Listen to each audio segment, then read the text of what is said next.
In this episode of the IT Experts podcast, we're going to help you work out why stopping 365 breaches starts with you.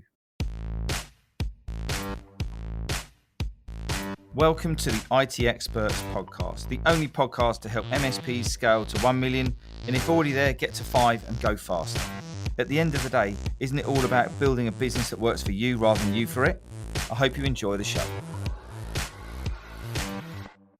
So good morning, good afternoon, good evening. Welcome to the IT Experts podcast. I've got a real special guest. I've been after this guy for 2 years now. Drum it up, drum roll. Welcome into the podcast lounge, Scott Riley. How you doing?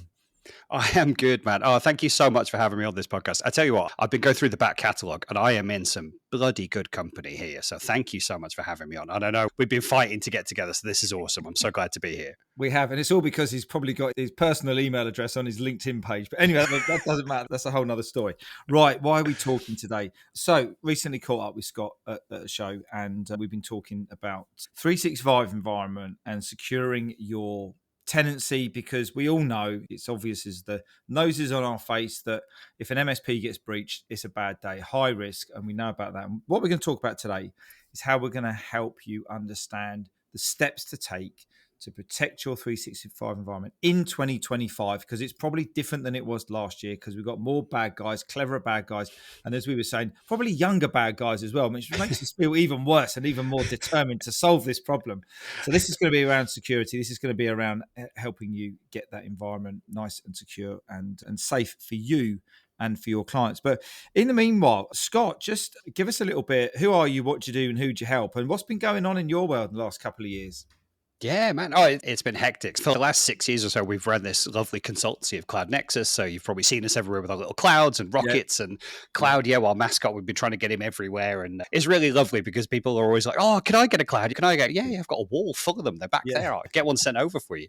But yeah, it's been so nice. We've been consulting with the MSPs and helping them with their 365 security. That's what we've been doing for the last 6 years, but mostly like consultancy work. And any of our partners we work with, they might have 20 tenants, they might have 100, they might have 400, and pretty much we might help them with one or two. It's always been in our hearts to go, well, how the heck do we help you with all the others? There's not enough hours in the day for us to do all that kind of consultancy, but we figured out, can we streamline it, automate it? And that's where we came up with this crazy idea to make it a SaaS platform. And so that's the last 2 years have just flown by. It's been absolutely crazy. I tell you what, running a SaaS business is very different to running a consultancy business. Consultancy, it's so nice, it's so slow, it's lazy almost. You're like, we'll choose who we work with and when we work with them, and it's so nice. SaaS, oh my God, you don't stop. You don't. It's just just constant, just driving forwards. Yeah, because we saw you at the MSP show, and it was a hilarious story where our clients have created their own, and this is genius, they've created their own discount scheme. So for all the vendors out there, be very careful of the MSP Growth Hub clients, because I was standing at our stand and Scott sent over all these gifts, and it came from his team, and it's, Scott just wanted to send this all over to thank you. I'm thinking, what? I haven't seen Scott for 18 months. I thought, what's going on? No, to thank. So I came over and we had a chat. And yeah, tell us what the cheeky little sods have been doing, Scott. Yeah, so all of your members, as cheeky as they are, they've all been talking to each other. So one of them obviously got in on our early adopter program, and there was like a good price point for that. Really low price, but really good. And they've obviously gone back into the Growth Hub and gone, tell you what, guys, you could ignore that retail pricing. Just tell them to get the MSP Growth Hub special price. And so now every one of them turns up and I'm like, yes, all right, of course you can. So they've all been getting this special discount just for being members of the MSP Growth Hub. So I tell you what, it works. That's right. And I'm sure there'll be a podcast discount as well if you mention the podcast, and there'll be a Tuesday discount. That's right. Yeah. It feels, I tell you what, I'm glad Ben isn't in the room with me right now, because he always tells me off if there's a discount or a bargain. Honestly, he's a good old-fashioned Yorkshireman. Good. Yes, we have a few. We have a few from that neck of the woods, and I know what you mean. So the reason that we're talking today is to find out what's the latest things in 365 environment security. What's your view on where it's changed in the last couple of years, maybe, Scott, and why do we need now to really start to take this seriously rather than just, some MSPs take security a bit like your car insurance, don't you? It's all right until I get a and then I'll find out whether it works or not. By then, it's going to be too late, because you're not just going to have a dented wing, the whole car's going to go on, isn't it? It's a serious environment. Talk to us about the environment, because some people think, hopefully not so many now, that it's in the cloud, it's safe, everything's okay, it's all backed up, everything's in. If it goes wrong, I've got it. It's all in the internet. It'll be fine. They're a bit wrong there, aren't they? For a little bit, yeah.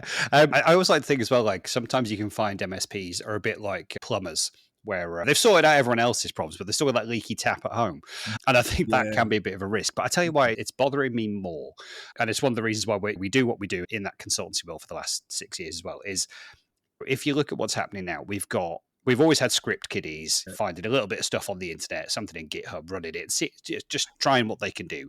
And when you talk to like small businesses as an MSP, trying to convince them to do cybersecurity is hard because they're always like, I'm too small, I'm not interested enough, I haven't got enough stuff worth stealing, no one's interested in me.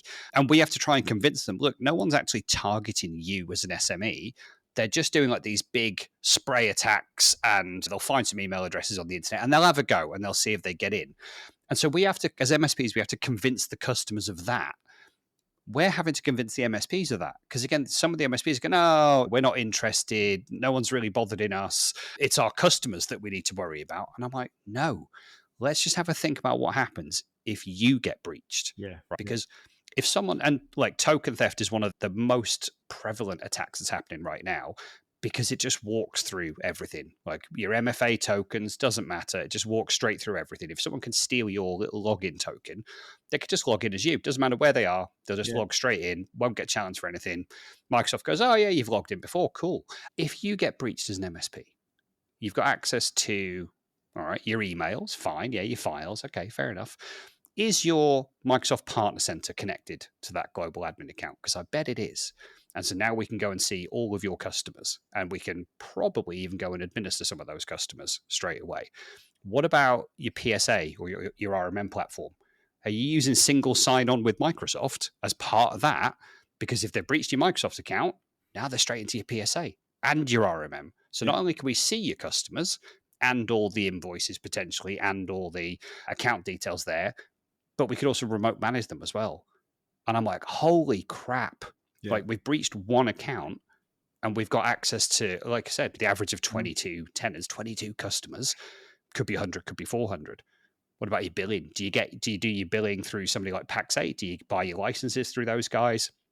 Has that got your single sign-on integration? Because the great thing is we've done this beautiful thing of going, oh, I'll tell you what, if we're going to bring a product into our stack, I'm going to make sure that it uses single sign-on with Microsoft 365, because that way it's easy for my techs and we can all log into the same platform.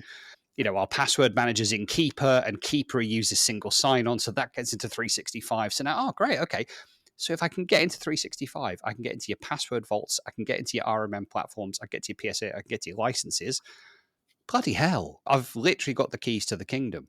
And it's terrifying when I think about it. That is, and that's why it makes me look at, if we do, and thank God we're not, but if the script kiddies wake up to this and start attacking MSPs, are we really set up properly for this? Are we ready to be defended? Yeah. And I'm, having worked over the last 6 years with MSPs and seen their 365 tenants, seen their customers, no, we're not. We're not ready.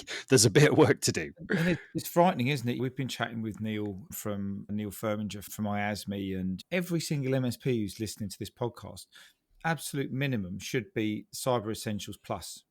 Without bare minimum. If not, start climbing up the IASME Cyber Advisor route and all of this sort of thing. And I don't know why it's something that they're not really getting focused on. But one thing I just want to just dig into is, you're saying about convincing the customers. Let's just spend a couple of minutes talking about how do we convince the customers to see if we can help the MSPs convince themselves that why this is so bloody important. We know that many MSPs don't like sales conversations and they don't like having that difficult conversation. And within our new client runway framework we use for sales and marketing, we do not let any MSP even think about doing an event or a lead magnet going into anybody else's content unless they've worked out their compelling position, as we call it, which is who are they, what do they do, and how do they help them.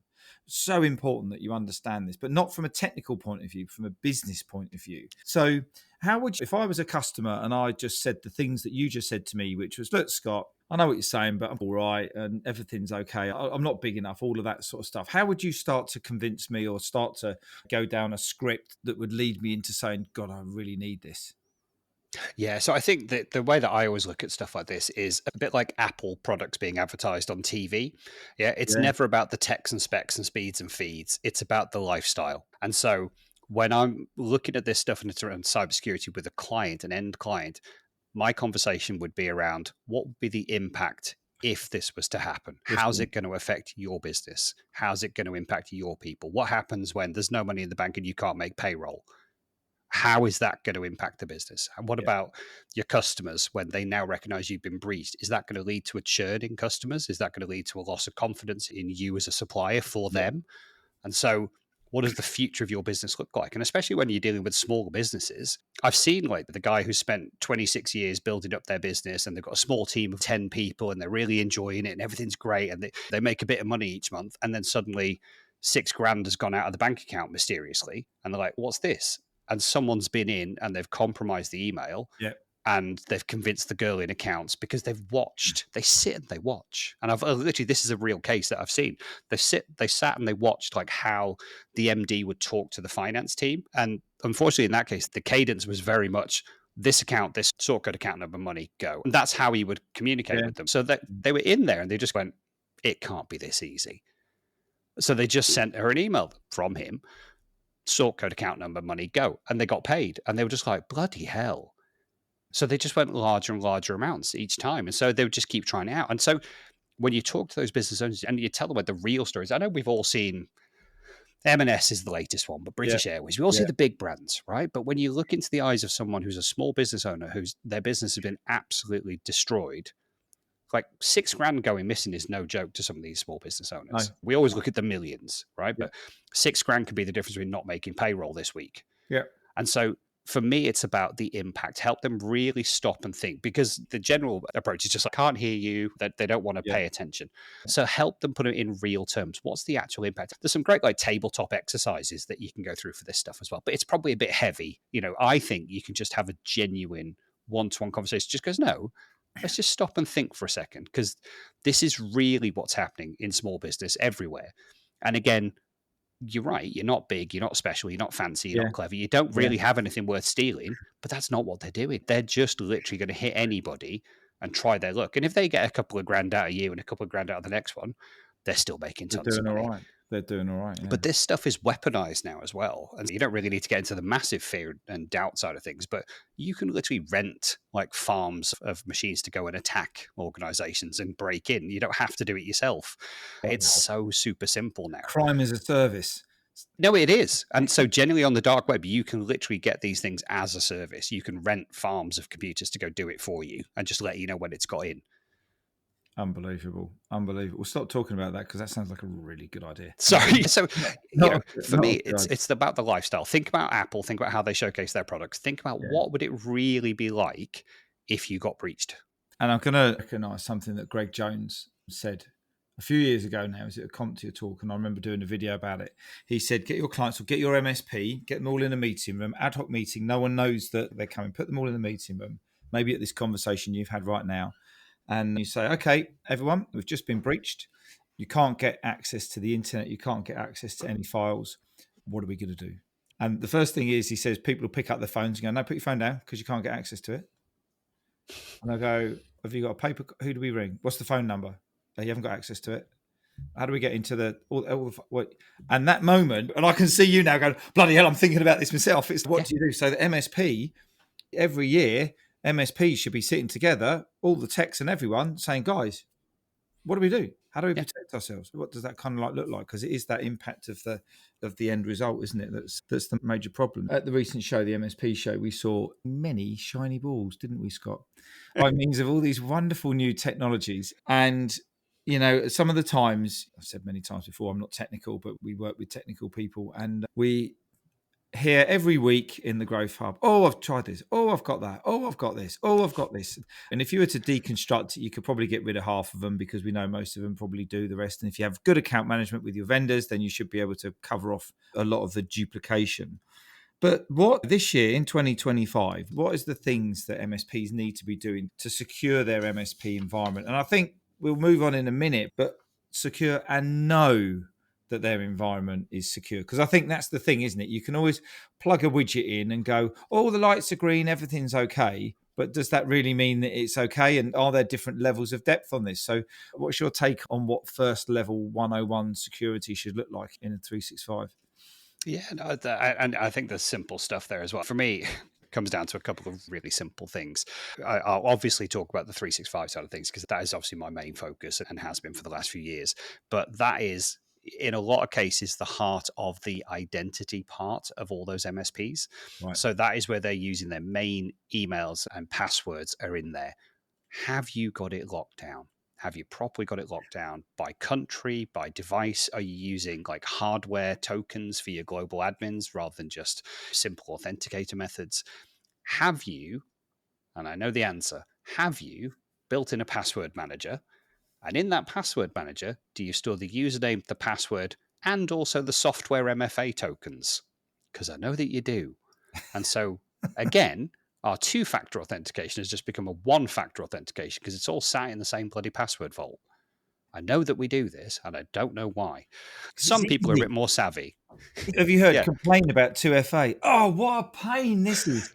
Oh, I've got to get my bloody token. I've got to get this out. I've got to get that. Yes. And the thing is that we hear MSPs talking to each other about it, moaning about it, and they're the ones supposed to be advocating it. And then they go, don't worry, I've made it easy. I've just put it all in Keeper. So when I go into Keeper, it fills in the username, password, and the MFA code for me. I don't have to press anything. You're just like, okay. And I understand why that's easy. That is not a good choice. So yeah, so look, that's the basics. But again, it's the simple stuff. You can then have location policies. You can then have device policies. You can make sure that only these devices from these IP addresses can be logged in. Like serious stuff, like breaching MFA and token theft and stuff like that in 365. If you were to use something like a VPN service, I know there's many of them, right? But there's many enterprise-grade VPN services. If you were to use one of them and lock your 365 instance down to that VPN provider, so now the only people who log into your 365 is if you come in through that VPN. And that's the only way that you can get access. That's one way of doing things. Yeah. It could be a bit draconian for some people, but it stops you getting all those random IP address attacks, someone trying to log in from Russia or China or wherever it is. All of that stuff goes away because you literally can't log in. Hardware tokens, like your little YubiKeys, are your global admins using those? Because they are physical hardware tokens. Like they're not going to get a session breach from somewhere else in the world. It's a physical hardware token. And we always talk about using stricter hardware for global admins and stricter MFA methods, but people don't. They still use the same ones that are at risk of phishing. And again, I don't want to be too techie and boring, but it's these simple steps that we all know, right? The MSPs know.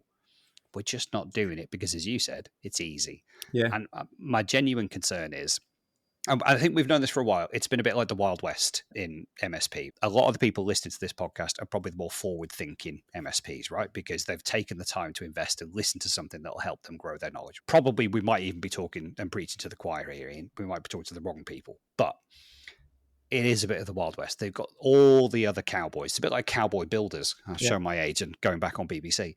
But it's a bit like that. And rogue traders, there's so many of the other guys out there that are not doing this. Yeah, definitely. I think the good guys have been crying out for some kind of legislation or compliance or something, some kind of standards that needs to happen in this industry so that we can get rid of some of these rogue traders. And I think that is finally happening now with this UK cybersecurity and resilience bill. So that's the thing that was announced in the King's speech this year that they're looking to bring in as of next year. And that is going to say that MSPs are essentially a critical infrastructure provider. And I grabbed the words. The word says, because of their unprecedented access to clients' IT systems, network, infrastructure, and data. And because of that, they are going to be putting in a lot of checks and balances. And again, it's exactly as you said earlier, Cybersecurity Plus or Cyber Essentials Plus is one of those bare minimum requirements. But there's also things in there now that are like mandatory. If you have a breach, if your client has a breach, you have to report it. We all know you're supposed to report to the ICO, but again, a lot of MSPs aren't registered with the ICO.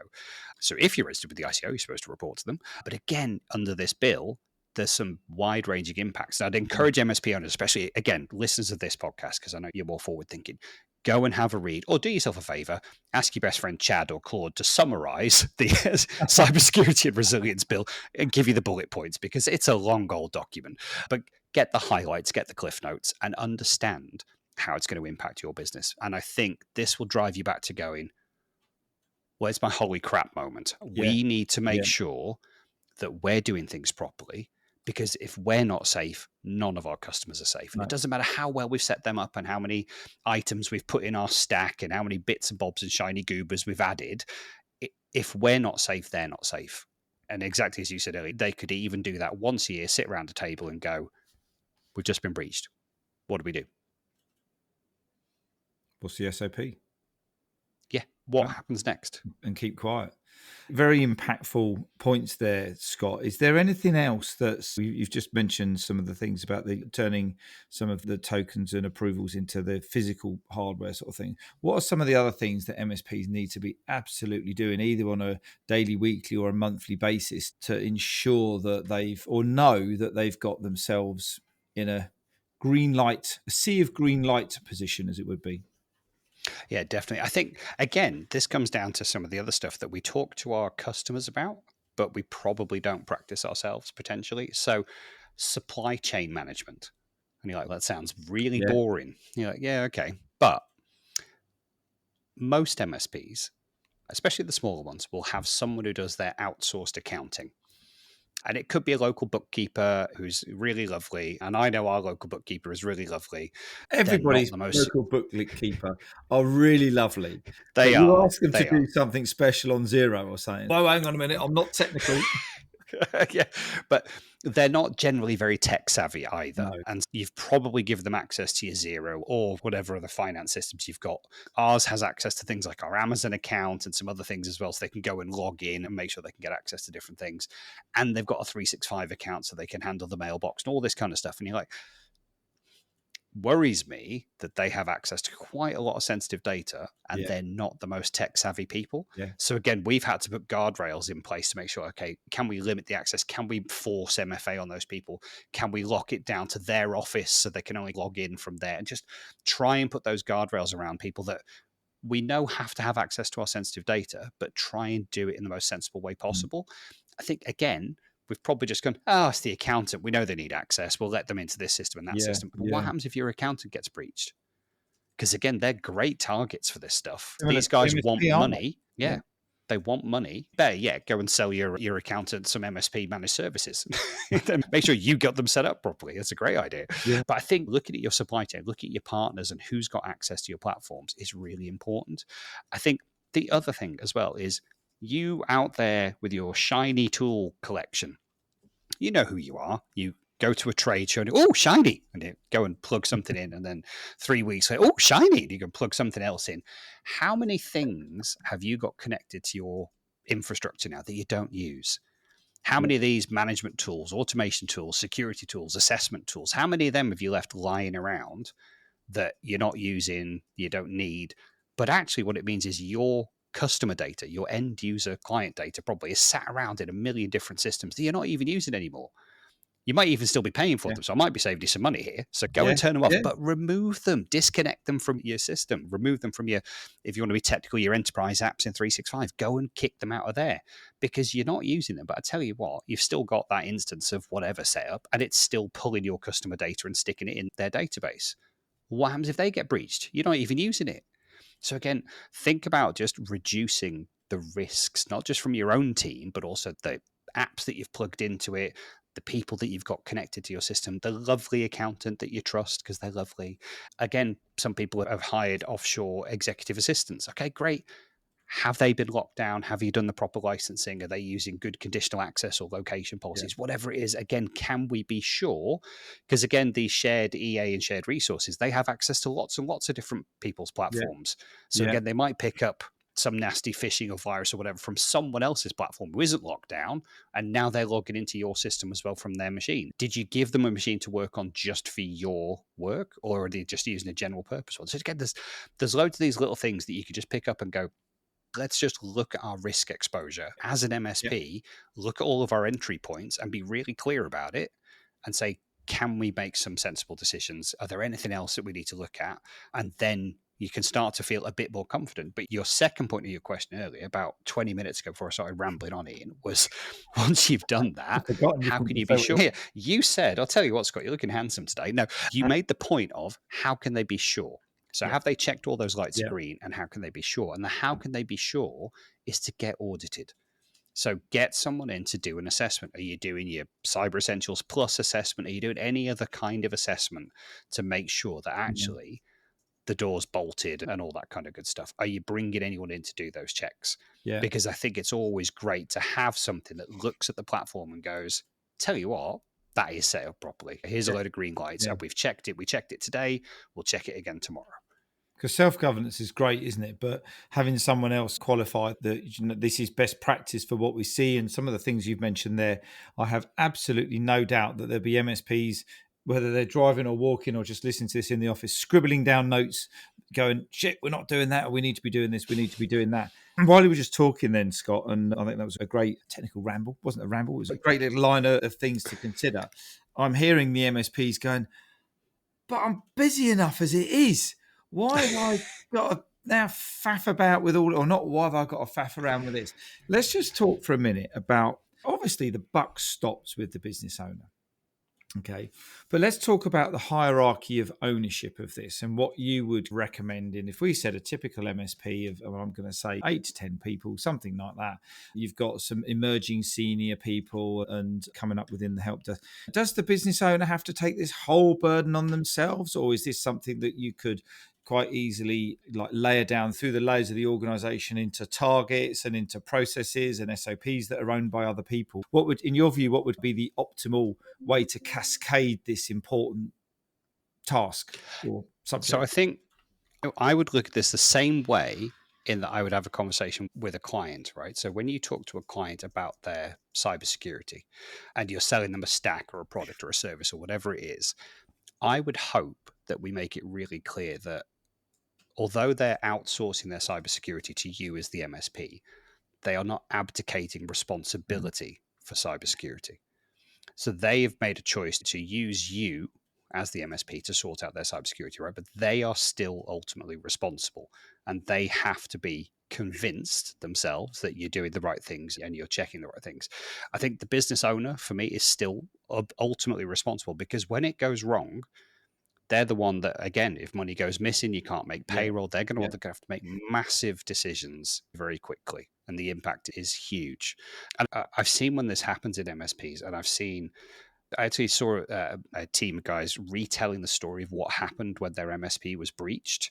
And even telling the story again 3 years after the event, the guy was almost in tears as he remembered the stress and the pressure of everything that happened. And some people just wouldn't come back. They'd been working all weekend, they went away, and some guys just wouldn't come back in. They're like, guys, I can't deal with it anymore. It's too much pressure.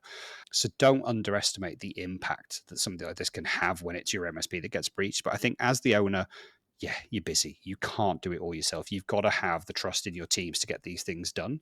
And so we've got to delegate those tasks out, but it's got to be very specific objectives and achievements. And you've got to be convinced and not flanneled by the team underneath. Because, again, the team are going to be busy. Everyone's busy. But make sure that you set out what are our objectives. And again, this is where external auditing can come in, because it makes it real simple, right? Either we passed that audit or we didn't. And there's no internal politics to say, yes, but. No, it's a fail, mate. We need to make that red light go green. So I think don't take it all on yourself. Do make sure it's a team effort, because again, when the crap hits the fan, if something like that was to happen, it'll be an all-nighter for everyone. Everyone's coming in, everyone's working non-stop. So it's in everyone's best interest to make sure that we get this right. And so I think as the owner, bring your senior team into this, make sure it's an objective for the year and for every year, that, you know, your infrastructure is as tight as it possibly can be.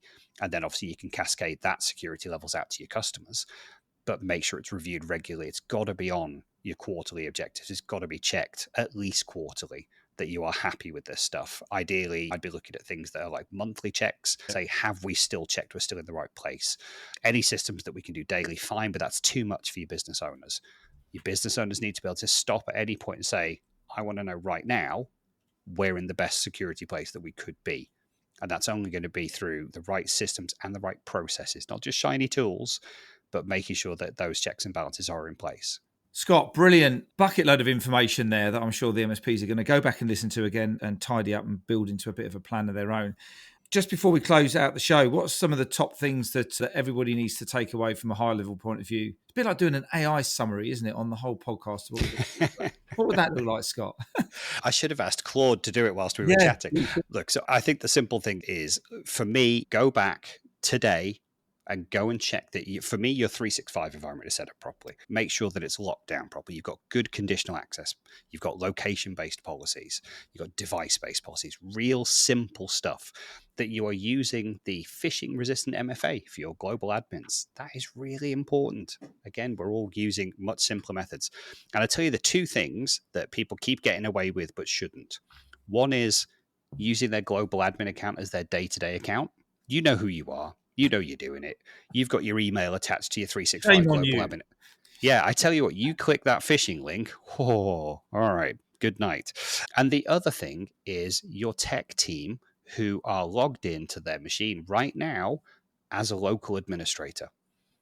Because again, that is problem number two. They're sat there as a local admin. Again, something happens to their account or they get some kind of breach. Yep. They've got admin account on that machine straight away. And guess what? Yeah, they've got access to all your customers and all your RMM and all your PSA. They've got access to everything. Don't have anyone running as local administrator and don't have anyone running as global admin. You use those things when you need them, not on a daily basis. And I know what the techs are going to say. Oh, but I need it. I'm special. I know what I'm doing. It's not good enough. It's not you. Yeah. The others. It's not about you. No. It's about all of us. No. And so we're going to do things in the safest way possible. Absolutely. Brilliant, Scott. Thank you very much for that. Scott, just spend a couple of minutes now. Shameless plug time. What is Inside Agent? What have you been up to? How's it going to help MSPs to overcome some of the things we've chatted about in the podcast? Oh, wonderful. Yeah, of course. So look, we've spent the last year and a half to 2 years now building out Inside Agent. So Inside Agent is our 365 multi-tenant management tool. So it is designed for MSPs to go ahead and load in your 365 tenants, including your own. And we will give you a very quick look, like within 5 minutes, you put a tenant in, within 5 minutes, we're going to say, if this is what good looks like, this is where your tenant is right now, and here are all the red traffic lights that you need to sort. Amazing. And by the way, here's a load of buttons that you can press to go and fix those things right now. So again, we're seeing people log in and bring in their MSP tenant, and our score, we have our little compliance score in there. It'll say, hey, you're at 38%. And within 10 minutes, they're getting that up to 80% compliance because, oh, crap, right, I can turn this off, I can turn that off, I can turn these things on, we can enforce these. So we're making it super simple. But one of the big challenges for me that I've seen over the last 6 years is MSPs have got, like we said earlier, 20, 100, 400 clients to manage. It's a lot of bloody Microsoft tenants. And so, firstly, do you know what good looks like? And if you know what good looks like, have you applied that to every single one of your customers? And when was the last time you did that? And when was the last time that you checked that it was still in line with your best practice for a deployment? Our platform lets you do that. So you'll bring them in, you'll have an assessment straight away, you can push out the remediations, and then every day we're going to check that it still matches up to that standard that you wanted. And the minute that it doesn't, or one of those things goes out of compliance, we're going to pop a ticket in your ticket system and let you know. So, you know, if that sounds interesting, I'd love people to give me a shout, catch me on LinkedIn. If you want to take the pain and hassle out of managing hundreds of 365 tenants, yeah, easy. We make life easy. And if you can give us a link, Scott, we can pop it in the show notes, and then the guys can just click straight in and either get to the website or get to book a call or whatever it might be, have a conversation about how it can possibly help them. Go a sea of green. We want a sea of security green is what we want. Sea of green. Yeah, absolutely. And do you know what? It's completely free for the MSP to use anyway. So if you want to use it on your own tenant and you just want to do an assessment, it's free. It's always free. So yeah. All fantastic. good. Don't forget to mention the MSP, the IT. Oh, yeah. And if you mention the MSP Growth Hub, we'll do you a deal. No, that's the MSP. That's for people who join the Growth Hub. Yeah. You have to be. So join the MSP Growth Hub and then come back at me, and then you're going to get a crazy deal. 38p off a month. But it's a discount, right? So that's the most important thing. Scott, it's been great catching up with you. Love the show. Bucket loads of information there, bucket loads of value. And I think that the security thing we will never tire talking about, because as one of our clients says, if we're all in this amazing community, whether it be within the Growth Hub or the podcast or any of the other great communities out there, and one of us disappears because, metaphorically speaking, because of a breach, that's a sad day, because we've got so much knowledge and everything that everyone can share, and just share it and do it, right? So there we go. All the best with Inside Agent and what's going on with you guys in your world. Bigger screen at the next show, please, even though it's huge as it was right now. Yes, all the best, and I look forward to catching up with you soon, mate. Thanks again for your help. No, thank you so much. And thanks to everyone for listening in on this episode. Again, if you want to catch me, ask me anything, jump on LinkedIn. I'm right there. But it's been amazing. Thank you so much. Top man. Cheers, Scott. Take care now. All the best. Cheers. Bye. Oh, but one last thing just before you shoot off. And if you're curious about how this episode links with the ability to scale your MSP to $1 million, or if you're already there, accelerate to 5, then we want to invite you to come and take the MSP Mastery Quiz. And in just 3 minutes, you're going to get a 360-degree scan of your business where you can identify the 1 or 2 tactics that can help you find more time, engage and align your people, and help generate more leads in your MSP. It's really simple. Just click on the link in the show notes. And if you have enjoyed this episode, we'd love to get some feedback from you by means of a rating, review on Spotify or iTunes or your podcast platform of choice. We really appreciate every single one of them. Now you can go and enjoy the rest of your day, and we look forward to catching up and connecting with you soon. All the best now.